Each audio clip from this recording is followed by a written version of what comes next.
2008년 2월 28일 목요일입니다. 어제는 비가 온디라 그런지 날씨가 추웠습니다. 땅에는 비가 왔는데 큰 산들의 지붕엔 하얀 눈들이 내렸습니다. 다시 겨울로 돌아간 것처럼 바람이 세게 불고 체감 온도가 영하로 느껴졌습니다. 예수님의 인도를 따라 이리저리 다녀서 그런지 코가 좀 막히고 목은 간지러움이 느껴졌습니다. 아침에 일어나 들국화 차를 마시고 안정을 취했습니다. 예수님이 둘째를 통해 나에게 누워 쉬라 하시고 아내와 첫째는 도서관으로 가라고 하셨습니다. 아내는 첫째가 갈 준비가 되면 가려고 했습니다. 예수님은 영안이 열린 둘째를 통해 재촉하셨습니다. 엄마, 예수님이 바로 가라고 하셔요. 그런데도 아내는 보던 책을 마주보고 갈 셈인지 꿈쩍 않고 있다가 땡땡이하고 같이 가라고 하셔서 기다리고 있어요 했습니다. 예수님은 두 사람 다 도서관에 가지만 아내는 준비된 만큼 지시가 내렸을 때 바로 가라는 말씀이셨습니다. 아내는 일어날 때부터 기분이 좋지 않았습니다. 어제부터 그랬습니다. 아니, 며칠 전부터 간간히 그랬습니다. 요즘 들어 예수님께 칭찬보다는 꾸지람을 많이 들었기 때문이었습니다.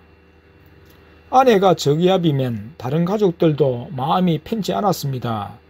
태어나는 둘째가 무슨 잘못이라도 있는 것처럼 구박을 받기도 했습니다.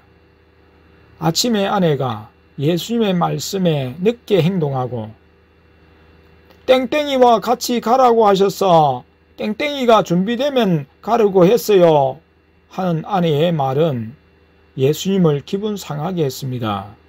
예수님은 곧장 천국으로 가버리셨습니다. 예수님만 가신 것이 아니었습니다. 둘째와 막내가 아버지와 성령님도 동시에 가버리셨다고 했습니다. 지금은 세 분이 똑같이 움직이셨습니다. 삼위 하나님이 동시에 떠나가신 것이었습니다. 아내와 첫째는 도서관에 간 뒤에야 알았습니다.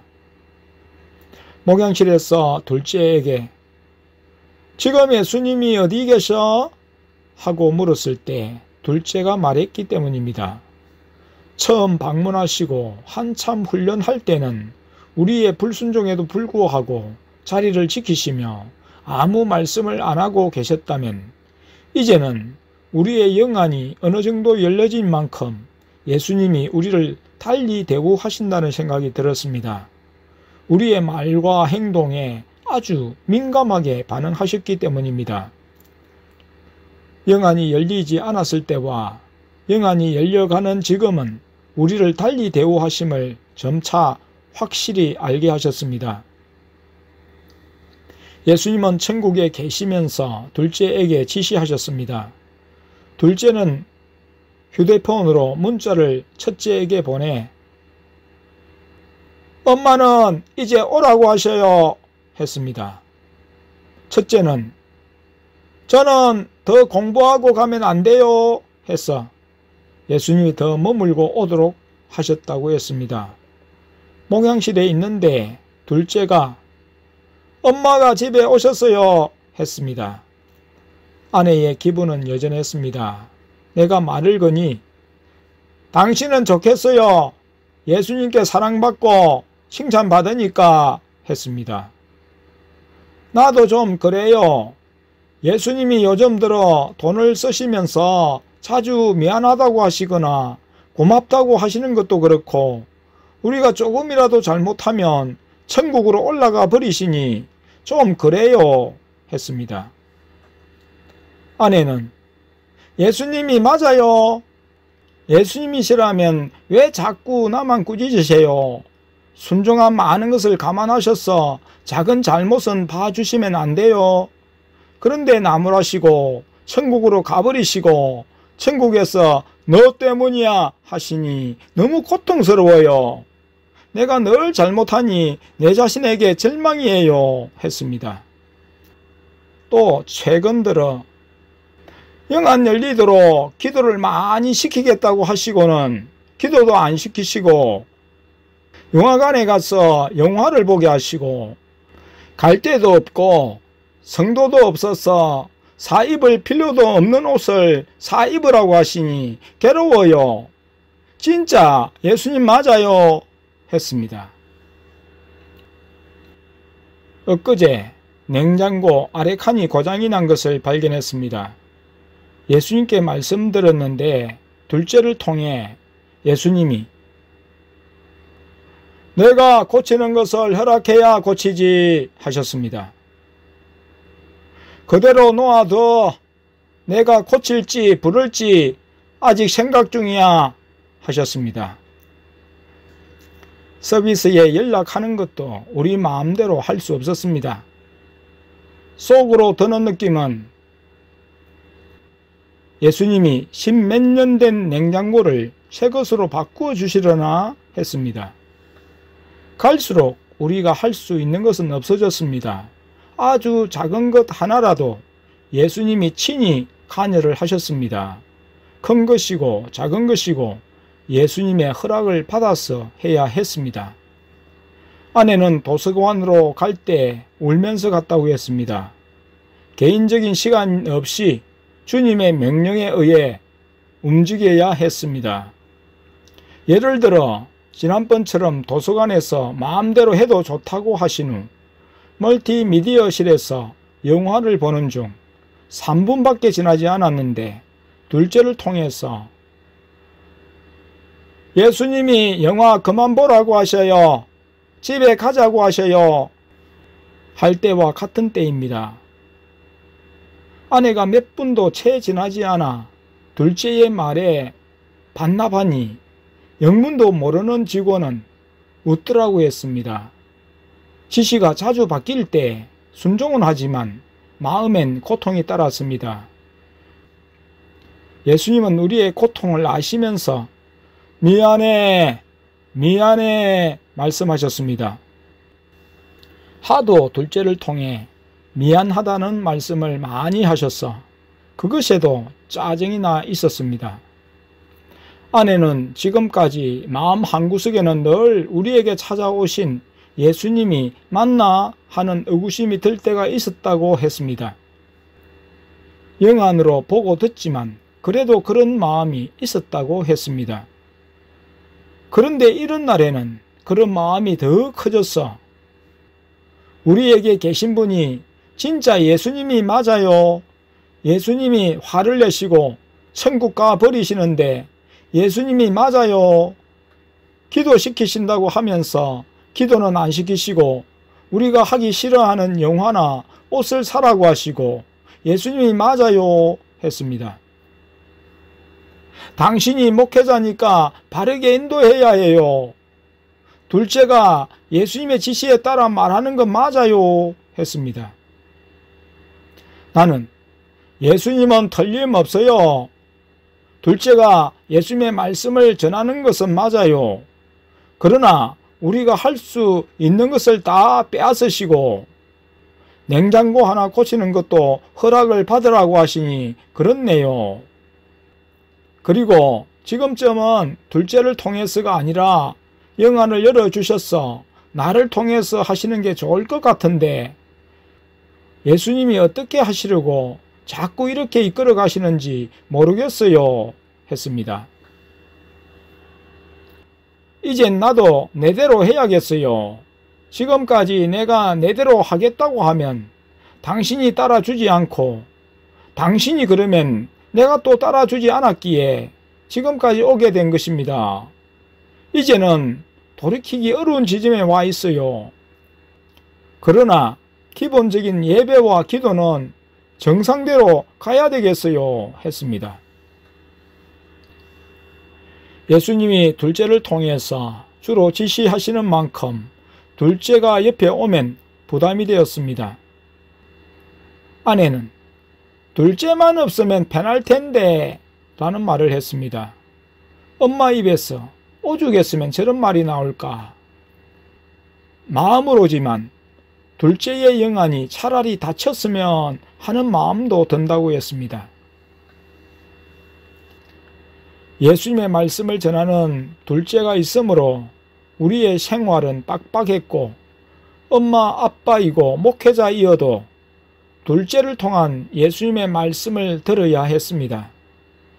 예수님이 막내를 통해 물으면 대답을 잘 안 해주시지만 둘째를 통해서는 대답을 해주시고 무슨 짓이라도 둘째를 통해서 하시기 때문이었습니다.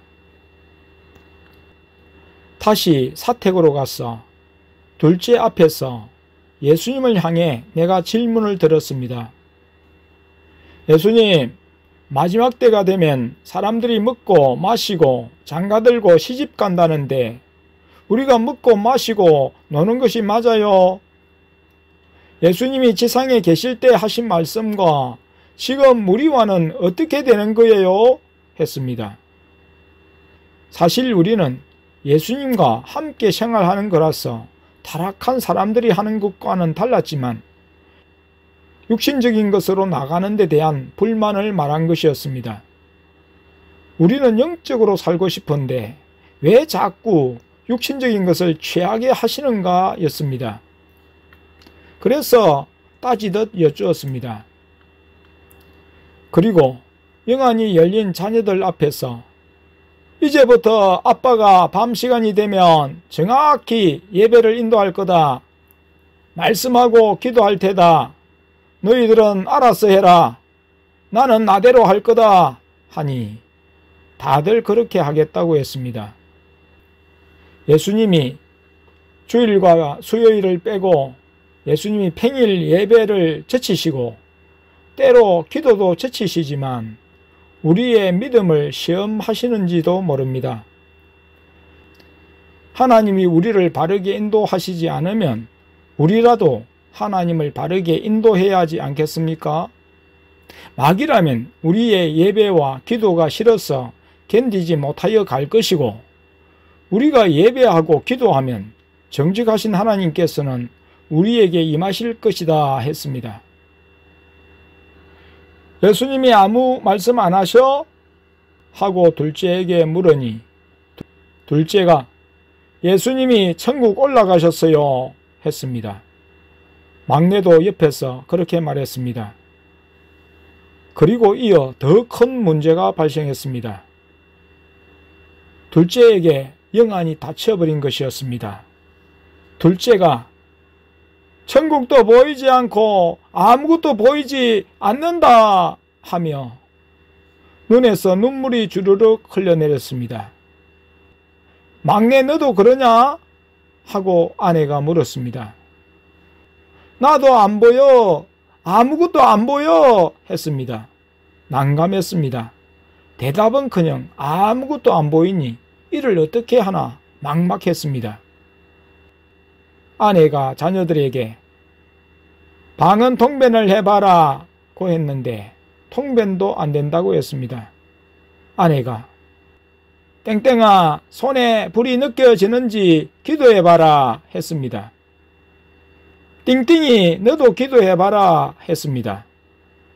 모든 것이 제로였습니다. 곧 둘째는 눈물을 흘리며 훌쩍이기 시작했습니다. 예수님도 안 보이고 아무것도 안 보이니 애처롭게 울기 시작했습니다. 막내도 마찬가지였습니다. 두 자녀가 목 놓아 울기 시작했습니다. 수습하기 어려운 국면이 전개된 것이었습니다. 예사일이 아니었습니다. 우리가 한 말과 행동은 지금까지 인도하신 주님의 인도를 거슬리고 무욕해 하는 것이었습니다. 대단히 노하셨구나. 큰일 났다는 생각이 들었습니다. 영안이 열린 것도 주권적인 은혜였지만 주권적으로 닫아버린 영안이 열리리라는 것은 우리가 예측할 수 없었습니다. 모든 것이 제로가 되는 일이었습니다. 자녀들이 서럽게 고통하며 우는 것을 보는 부모로서는 마음이 찢어졌습니다. 결국 아내는 둘째와 막내에게 무릎을 꿇고 기도하라고 하고 자기도 기도했습니다. 나 역시 기도했습니다. 아내는 아내대로 입을 치면서 용서해 달라고 기도했습니다. 나는 나대로 주님, 주님, 주님, 용서해 주세요. 잘못했습니다. 긍휼히 여겨 주세요. 기도했습니다. 주님, 다시는 안 그럴게요. 잘못했습니다. 자녀들의 영안을 회복시켜 주세요. 다시 와 주세요. 둘째를 통한 지시를 따르겠습니다. 주님, 긍휼히 여겨 주세요. 부르짖으며 눈물 흘려 기도했습니다.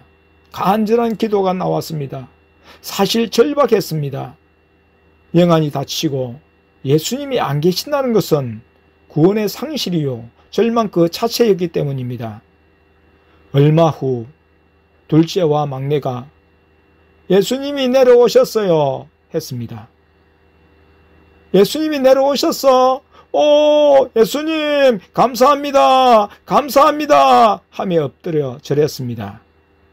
죄송합니다. 용서해 주세요. 다시는 이런 죄를 짓지 않겠습니다 했습니다. 아내도 용서해 주세요. 잘못했습니다. 진짜 무서운 것을 알았습니다 했습니다. 진짜 영안이 열린 사람이 또 영안을 열어가는 사람이 범죄하는 것은 아무리 작은 것일지라도 하나님의 진노를 가져온다는 사실입니다.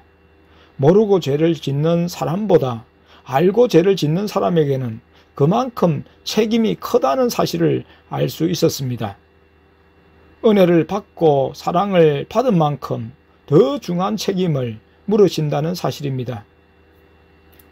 주인의 뜻을 알고도 예비치 아니하고 그 뜻대로 행치 아니한 종은 많이 맞을 것이요 알지 못하고 맞을 일을 행한 종은 적게 맞으리라. 무릇 많이 받은 자에게는 많이 찾을 것이요 많이 맡은 자에게는 많이 달라 할 것이니라. 누가복음 12장 47절 48절. 우리는 다른 교회와 비교하면서 다른 교회는 기도를 열심히 시키시고 왜 우리는 기도를 안 시키셔요? 했습니다. 그런데 깨달은 바이지만 사실 우리는 삼위 하나님이 늘 계시기에 하나님의 인도만 따르면 그 자체가 온전한 것이었습니다. 나는 준 천국 생활이라고 했습니다. 죽어서 가는 곳이 천국이라면 죽지 않고 살면서 삼위일체 하나님을 대면하고 그 음성을 듣고 주장하심에 따라 사는 곳, 그리고 마귀의 공격이 없고 안전과 평안이 지켜지는 곳, 주님을 통한 먹고 마심의 교제가 있는 곳, 바로 그곳이 초원교회였습니다. 그러기에 우리는 특별한 은혜와 사랑을 받는다고 생각했습니다. 그랬습니다. 예수님이 우리만은 지금 특별하게 취급한다고 하셨습니다. 주님이 자유스럽게 행동하시고 말씀하시고 자신의 뜻대로 다 하실 수 있는 교회였습니다. 물론 다른 영안이 열린 교회도 주님이 같이 먹고 마시고 쇼핑도 하신다고 하셨습니다. 그러나 기록만은 쓰게 허락지 않으셨다고 하셨습니다. 이런 기록을 쓰는 것만 해도 우리를 대하시는 것이 남다르다는 것을 보여주시는 것입니다. 어쨌든 큰 고비를 넘겼습니다. 예수님은 지금 상황을 늪에 빠진 사람이 구원받음과 같다고 하셨습니다. 우리가 쉽게 말하고 행동한 것이 돌이킬 수 없는 상황으로 갈 뻔했는데 삼위일체 하나님이 그 크신 긍휼을 베푸셔서 다시 오시고 영안을 회복해 주심으로 감사와 함께 안도가 되었습니다. 더욱 주님의 실제와 함께 하심에 감사를 드렸습니다. 영안이 열린 사람이 주님의 인도를 거슬리고 자신대로 살고자 할 때 바로 이런 일이 발생할 수 있다는 경고입니다. 자녀들이 영안이 회복되고서야 말했습니다. 예수님이 천국으로 떠나가시는 경우 마음이 행하다고 했습니다. 막내는 예수님이 천국으로 가버리시는 때이면 중요한 물건을 잃어버린 것처럼 마음이 텅 빈 것처럼 되고 마음에 안정이 안 되었다고 눈물을 보이며 말했습니다. 예수님이 내려오시면 자신의 마음부터 정리를 해 주셨다고 했습니다. 아까 손에 불을 느끼고자 기도할 때에 둘째는 바람이 휙 불면서 손에 불이 나갔다고 했고, 막내는 바람이 휙 불면서 뭔가가 지나가는 것만 느껴졌다고 했습니다. 예수님은 우리의 보배이시고 전부였습니다. 사람의 말을 의식해서 또는 내 자신의 자존심 때문에 주님의 말씀을 거스른 것은 타락이요 멸망이라는 사실을 실제적으로 체험한 순간이었습니다. 예수님을 대적하고 잘 될 수 없고, 그런 믿음 생활이라는 것은 자신을 신삼고 섬기는 것이며 자기 만족을 위한 것에 불과할 뿐이었습니다. 지금 우리가 예전의 믿음의 방식대로 돌아가는 것은 가능할 수가 없었습니다. 예수님이 허락지 않으시기 때문이었습니다. 내가 내대로 목회하고 예배하고 신앙생활 한다면 그것은 내 자신이 만든 신을 섬기는 것이지, 결코 성경을 통해 계시하시고 지금까지 우리를 주장하시고 인도하신 하나님을 섬기는 것이 아니었습니다. 모두들 우리의 일을 타산지석으로 삼아야 할 것으로 보였습니다. 아내가 저녁을 준비하고 나는 식탁에 앉아 있었습니다. 아버지, 예수님, 성령님은 전용 의자에 앉아 계셨습니다. 그때 예수님이 손가락으로 탁 하고 튕기자 천국에 있는 군대들이 수없이 쫙 유리창 바깥으로 지나가는 것이 보였습니다. 군대의 천사들은 전투복을 입고 있었습니다. 머리에는 투구를 쓰고 몸에는 갑옷을 입고 있었다고 둘째와 막내가 이야기해 주었습니다.